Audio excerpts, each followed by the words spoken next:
नमस्कार दोस्तों, sporting angels educational spectrum पर आप सभी का स्वागत है।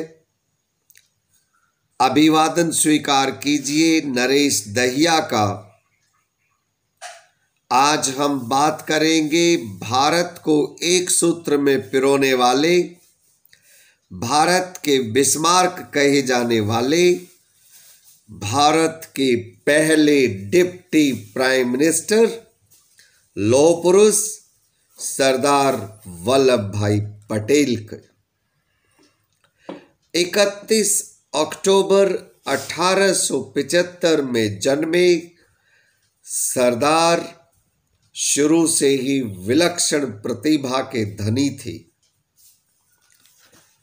बचपन की शिक्षा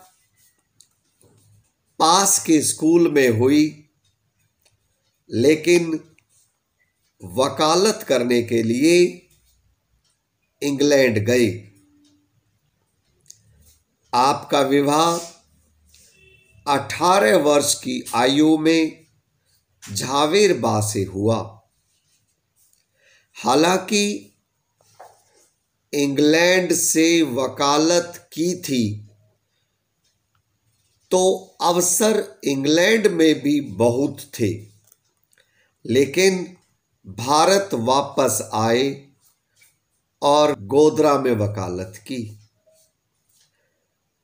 थोड़े ही दिनों में अच्छे वकीलों में उन्होंने अपना स्थान बना लिया था, लेकिन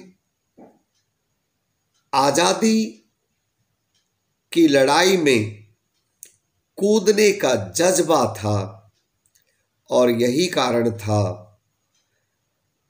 कि 1917 में पहली बार राजनीति में आए। एक कमिश्नर का चुनाव लड़कर, लेकिन खेड़ा आंदोलन में 1917 में जब किसानों के अग्रणी बने, तब लोगों ने उनके नेतृत्व को पहचाना। इसके पश्चात बदरौली में 1928 में जो किसानों का आंदोलन किया, उसमें सच्चे अर्थों में उन्होंने गांधी के सत्याग्रह का प्रयोग किया।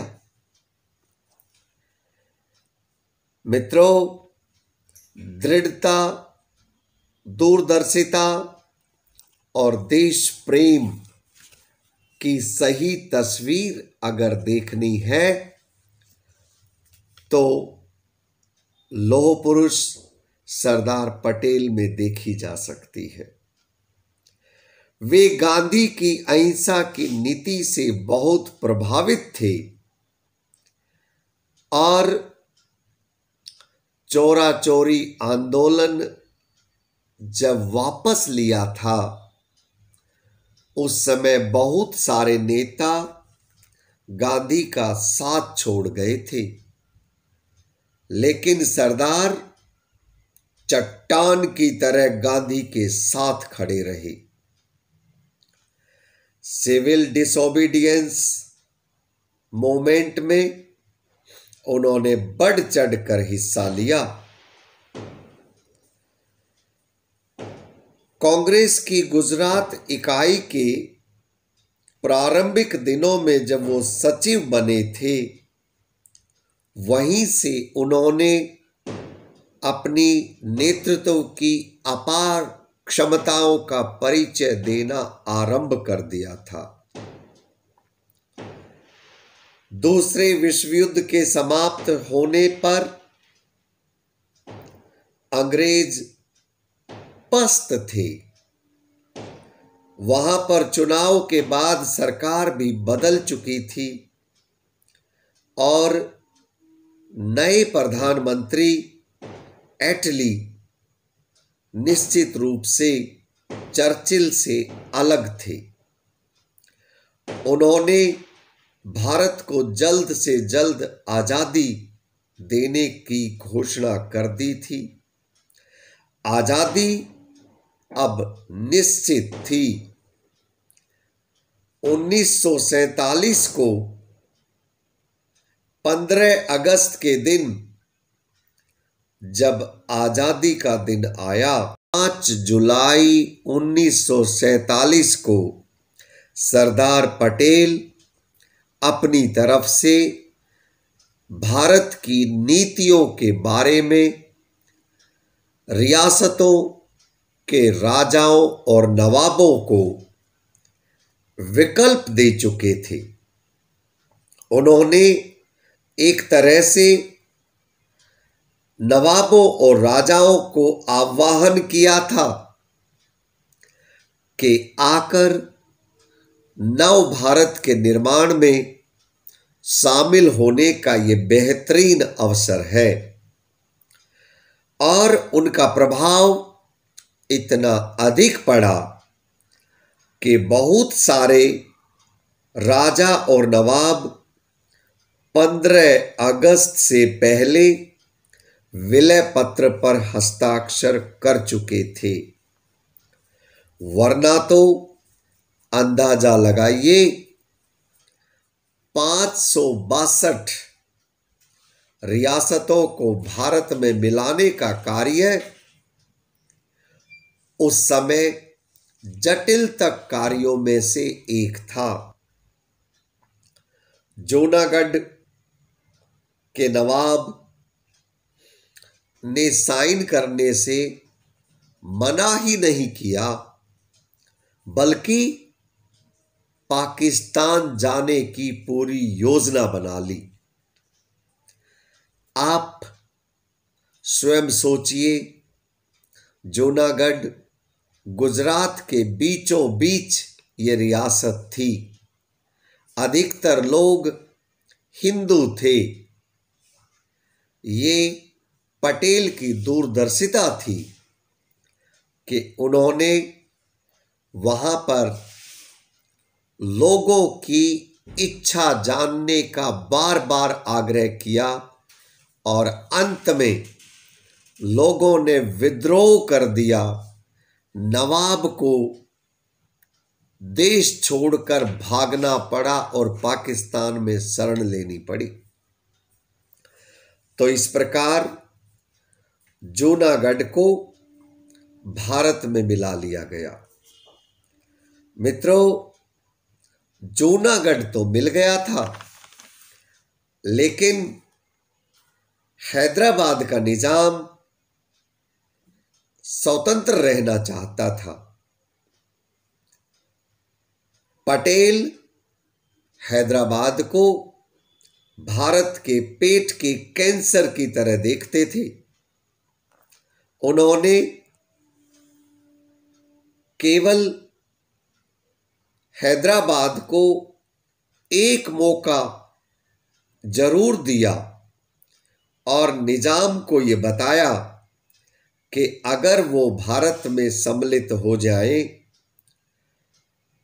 तो केवल रक्षा, विदेश और कुछ ही मामलों में भारत नियंत्रण करेगा, वरना हैदराबाद स्वतंत्र होगा। लेकिन निजाम ने अपनी जिद की वजह से ये अवसर भी खो दिया। सरदार, क्योंकि उस समय के हैदराबाद को भारत के पेट का कैंसर मानते थे, इसलिए वे तुरंत इसका सॉल्यूशन चाहते थे। हालांकि उस समय के देश के पहले प्रधानमंत्री जवाहरलाल नेहरू अलग राय रखते थे। वे रिस्क नहीं लेना चाहते थे, लेकिन जब निजाम ने राष्ट्रमंडल का सदस्य बनने की भी इच्छा व्यक्त कर दी, यही नहीं, निजाम ने पुर्तगालियों से बात कर ली। निजाम ने अमेरिका के राष्ट्रपति से सहायता मांग ली। निजाम ने गोवा में बंदरगाह बनाने की बात कह दी और हैदराबाद के निजाम ने पाकिस्तान को बहुत बड़ी रकम देने की कह दी। मित्रों, आप सबको पता होगा हैदराबाद में हीरे की खानें थी। इस वजह से हैदराबाद एक बहुत अमीर स्टेट था। निजाम के पास बहुत पैसा था। उसने पाकिस्तान से यहां तक बात कर ली थी कि मैं आपको पैसे से सहायता करूंगा अगर आप सेना की सहायता मेरी कर सकें जब हम भारत के साथ युद्ध लड़ेंगे। लेकिन लियाकत ने, जो कि उस समय पाकिस्तान के प्रधानमंत्री थे, ये कहते हुए उसकी बात को ठुकरा दिया था कि मैं इतना बड़ा रिस्क नहीं ले सकता। जब भारत को ये पता लगा कि निजाम ने ऑस्ट्रेलिया से एक हथियारों के व्यापारी सिडनी कोटन से हथियार मंगवाए हैं और उसके जहाज ऑस्ट्रेलिया से चल पड़े हैं, तो फिर अब इंतजार करने का कोई मतलब नहीं था। सरदार पटेल ने जनरल करियप्पा से बात करी और जनरल करियप्पा बताते हैं कि केवल 5 मिनट की बातचीत हुई थी। सरदार पटेल ने जब ये पूछा कि क्या आप इसका समाधान कर सकते हैं, तो उन्होंने उत्तर दिया था हाँ। 13 सितंबर से 18 सितंबर तक ऑपरेशन पोलो चलाया गया। 22 मई को जब उन्होंने ट्रेन में सफर कर रहे हिंदुओं पर गंगापुर स्टेशन में हमला करवा दिया तो अति हो गई थी। अब सेना को हैदराबाद में घुसने के आदेश दे दिए गए। बताया जाता है कि जब सेना हैदराबाद में घुसी तो लियाकत ने अपनी कैबिनेट की मीटिंग बुलाई और बातचीत करी। बस एक ये मीटिंग हुई, लेकिन पाकिस्तान की हिम्मत नहीं थी कि वो भारत के इस मामले में दखल दे। इसके बाद अब जूनागढ़ और हैदराबाद को मिलाने के बाद भी कश्मीर समस्या अभी भी बाकी थी।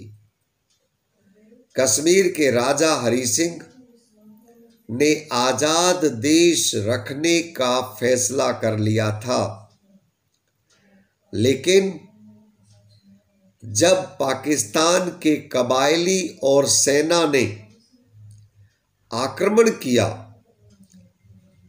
तो महाराजा हरि सिंह ने भारत से सहायता मांगी।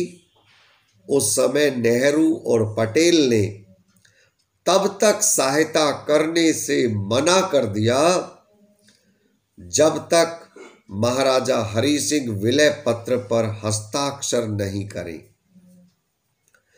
26 अक्टूबर 1947 को महाराजा हरि सिंह ने विलय पत्र पर हस्ताक्षर किए, लेकिन मार्च 1948 में नवाब हमीदुल्ला ने भोपाल को स्वतंत्र घोषित कर दिया।